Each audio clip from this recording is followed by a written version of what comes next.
Méditation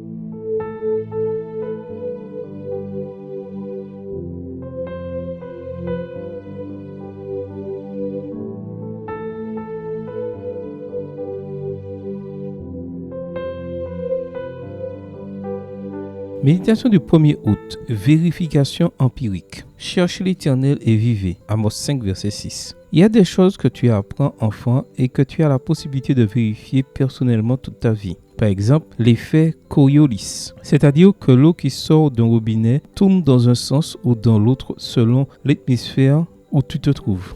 Je l'ai vérifié empiriquement la première fois que je suis arrivé en Argentine et, effectivement, en Espagne, elle tournait dans l'autre sens. Autre exemple, j'avais entendu parler du mal de l'altitude ou sous-roche.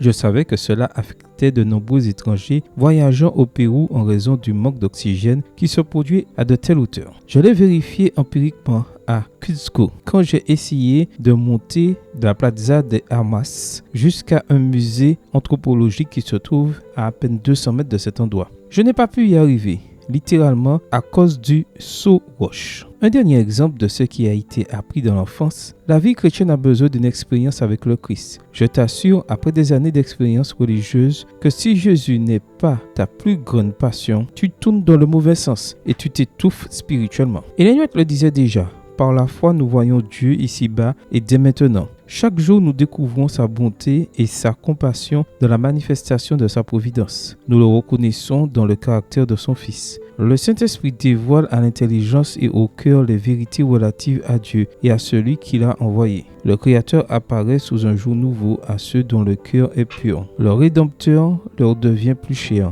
et plus ils discernent la pureté et la beauté de son caractère, plus ils aspirent à lui ressembler. Ils voient en Dieu un Père qui voudrait serrer dans ses bras un Fils repentant, et leurs cœurs se remplissent d'une joie ineffable et glorieuse. Extrait du livre Heureux ceux qui, chapitre Les Béatitudes, page 29. Tu ne peux pas simplement respirer quand tu en as envie. Tu peux vérifier empiriquement que si tu respires que lorsque tu en as envie, tu finis par suffoquer. Tu ne peux pas simplement manger quand tu as envie. Tu peux vérifier empiriquement que sinon tu te retrouves avec des troubles nutritionnels. Tu ne peux pas aimer seulement quand tu en as envie. Tu peux vérifier empiriquement que si tu n'aimes que lorsque tu en as envie, les relations ne durent pas. Et si oui, pourquoi nous laissons-nous inspirer par le Saint-Esprit seulement quand nous en avons envie? Pourquoi ne nous nourrissons pas de Jésus que lorsque nous en avons envie? Pourquoi aimons-nous Dieu seulement quand nous en avons envie? Il est évident que nous